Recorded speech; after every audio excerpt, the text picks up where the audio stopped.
I turned a $150,000 dump into a $3.2 million penthouse. Now my family wants it.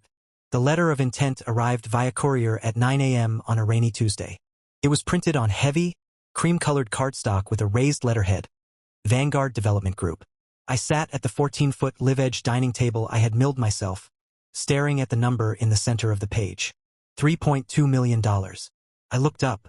Rain lashed against the 20-foot industrial steel casement windows. Beyond the glass, the skyline of the city punched through the gray mist. 10 years ago, this view was nothing but smokestacks and broken dreams. Now it was the Ironworks Arts District, the most expensive zip code in the state. And I owned the crown jewel. Building 4B, the old textile warehouse. My phone buzzed on the steel countertop. It was a text from my brother, Julian. "We're outside. Buzz us in. We need to talk."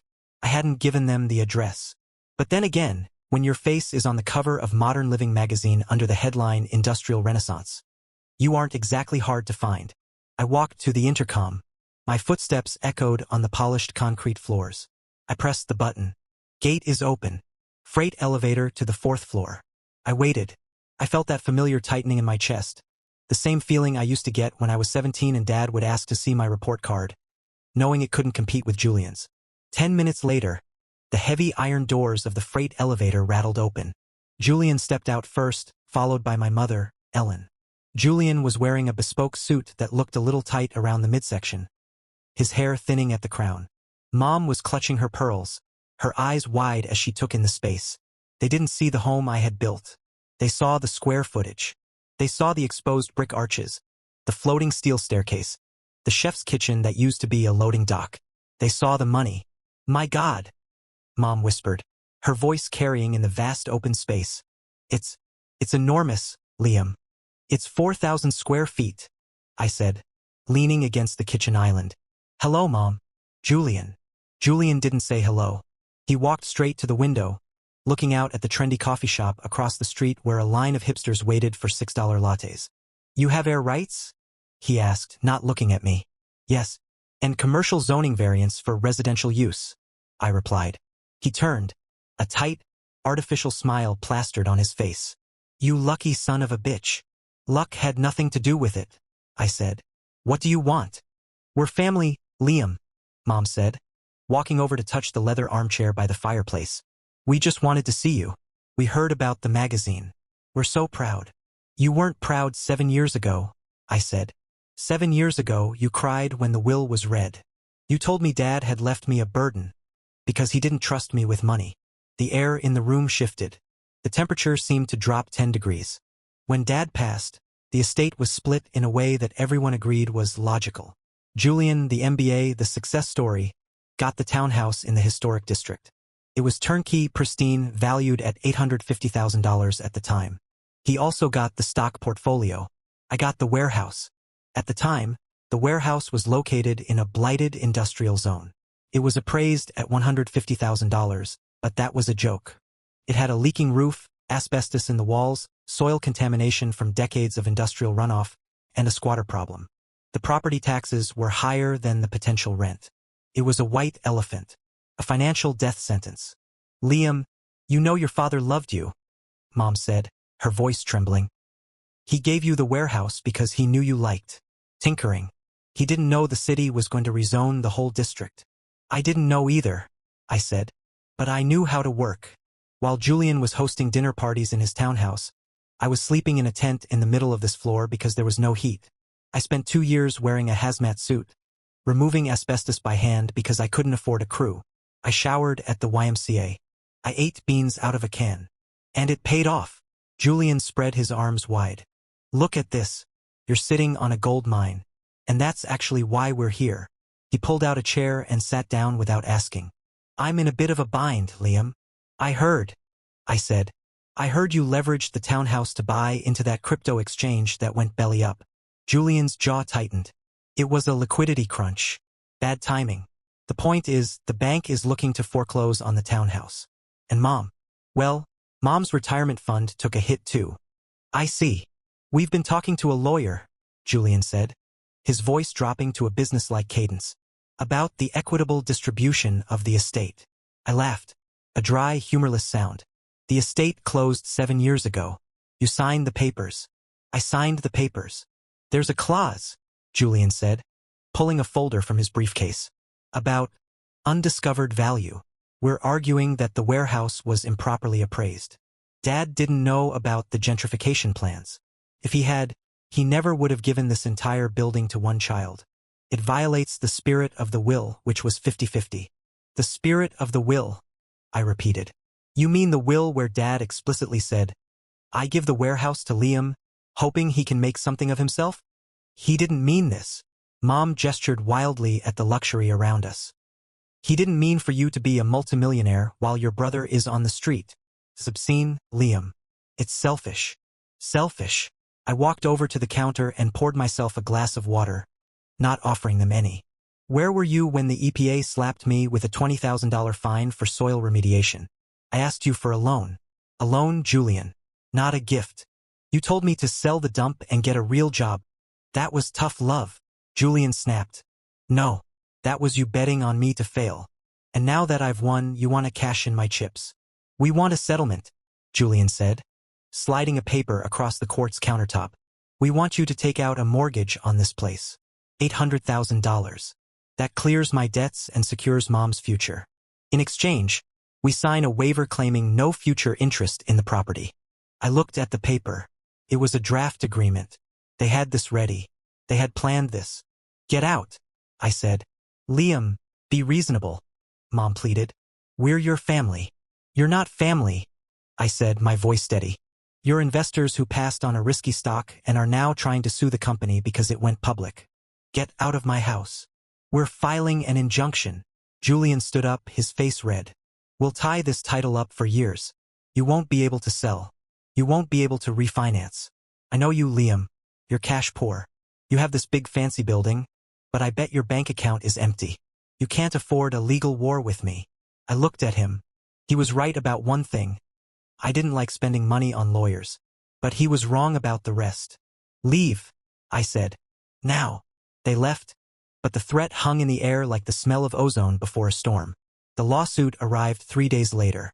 Plaintiff, Julian Miller and Ellen Miller. Defendant, Liam Miller.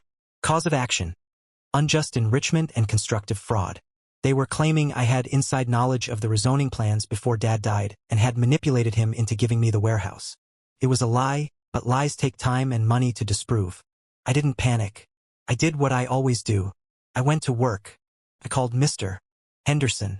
He was the old zoning commissioner for the city, now retired. He was the man I had pestered every week for 3 years to get the residential variance permits. Mr. Henderson, I said, do you remember the town hall meetings from 8 years ago? The ones about the district? Sure do, son. His gravelly voice came over the line. Nobody showed up but you and those 2 developers. Do you have the attendance logs? I keep everything. Why? I need to prove that the rezoning wasn't a secret, but it also wasn't a guarantee. I spent the next week gathering documents. I went to the library archives. I pulled the public records of the Ironworks project. Turns out, the city had been trying to revitalize the area for 20 years and failed 4 times. When I inherited the building, the project was actually considered dead by the city council. The boom only happened because a tech giant decided to build a server farm 2 miles away. 3 years after Dad died. I built a timeline. I compiled every rejection letter I got from banks when I tried to get a renovation loan. I found the emails where I begged Julian to co-sign a loan for roof repairs, and his reply, not putting my name on that sinking ship. I took it all to a lawyer named Sarah, a specialist in property litigation who worked out of a converted loft down the street. She looked at my binder of evidence and whistled. This is brutal, she said. They're arguing you swindled your father, but the evidence shows you inherited a liability that nearly bankrupted you. Can we stop them? We can do better than stop them, Sarah said, her eyes gleaming. We can bury them. This is a frivolous lawsuit filed in bad faith to cloud your title. In this state, that entitles you to triple damages if we prove malice. I don't want their money, I said. I just want them gone. Then we go for the nuclear option, she said. The deposition was scheduled 2 weeks later. Julian and Mom sat across the long mahogany table, flanked by a lawyer who looked like he chased ambulances for a living. Sarah didn't waste time. She placed a single document in the center of the table. "Before we begin," Sarah said, "I want to present Exhibit A. This is the environmental assessment of the property from the year of the inheritance." She slid the paper toward Julian. "It states that the building was a brownfield site with significant lead and chemical contamination. The estimated cleanup cost at the time was $200,000. The building's value was $150,000. Technically, the estate gave Liam an asset with a negative value of $50,000. Sarah leaned forward. "By accepting this property, Liam absolved the estate of the cleanup liability. If he hadn't taken it, the estate, meaning you, Julian, and you, Ellen, would have been liable for the environmental remediation before the estate could close. Liam actually saved you $200,000. Julian blinked. That's accounting tricks." "No," Sarah said. "That's federal law. Now, here is the offer my client received yesterday."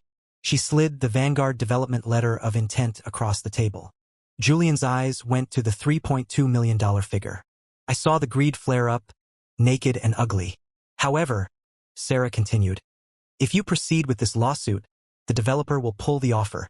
They don't buy properties under litigation. If the deal dies, the value of the building drops. And here is the counterclaim we are filing today." She dropped a thick stack of papers. "We are suing for slander of title. We are also petitioning the probate court to reopen the estate's financials. If you claim the distribution was unfair, we agree. We believe the townhouse was undervalued. We want a retroactive appraisal of the townhouse Julian received. If it turns out it was worth more than reported, which Zillow history suggests it was, Julian will owe the estate the difference, plus interest, plus the $200,000 environmental debt Liam absorbed." Julian turned pale. He looked at his lawyer. The lawyer closed his folder. "You didn't tell me about the environmental liability," the lawyer whispered to Julian. "I didn't know," Julian hissed. "Ignorance is not a defense," Sarah said. "Drop the suit. Sign the quitclaim deed releasing any interest in the property. Or we will bankrupt you so hard your grandchildren will feel it." Mom started crying. "Liam, please, don't do this." I looked at her, really looked at her. I saw a woman who had spent her life enabling the son who looked the part, while ignoring the son who did the work. "I'm not doing anything, Mom," I said. "I'm just fixing the foundation you broke." They signed. It took them 10 minutes of whispered arguing, but they signed. I walked out of that office and went straight to the Vanguard Development Group. I signed the sale agreement that afternoon. The closing took 30 days. I spent the last night in the warehouse alone. I sat on the floor in the center of the empty space. The furniture was gone. The art was packed. It was just me and the brick and the steel. I remembered the cold nights. I remembered the bleeding knuckles. I remembered the sound of the rain on the roof when I didn't have a bucket to catch the leaks. I loved this building. I had breathed life into its lungs. But it was just a building. And a building can be sold. The wire transfer hit my account the next morning. After taxes, fees, and paying off the small mortgage I had taken for materials, I walked away with $2.4 million. I didn't buy another fixer-upper. I didn't buy a mansion. I bought a boat, a 45-foot catamaran, built for blue water sailing. I named her the Variance. I'm writing this from the cockpit, anchored off the coast of the Florida Keys. The sun is setting, turning the water into a sheet of hammered copper. I changed my phone number. I deleted my social media. I don't know where Julian is living. I assume he lost the townhouse.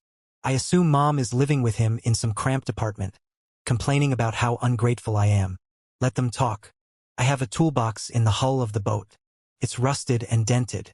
It's the only thing I kept from the old life. Tomorrow I have to fix the water pump on the starboard engine. It's going to be greasy, hot, miserable work in a tight space. I can't wait, because when I fix it, it'll stay fixed. And no one can tell me it belongs to them. People ask me if I miss the city. If I miss the status of being the king of the arts district. I take a sip of my beer and look at the horizon, where the sky meets the sea. There are no zoning laws out here. No property lines. No ghosts of the past. No, I tell them, I don't miss a thing.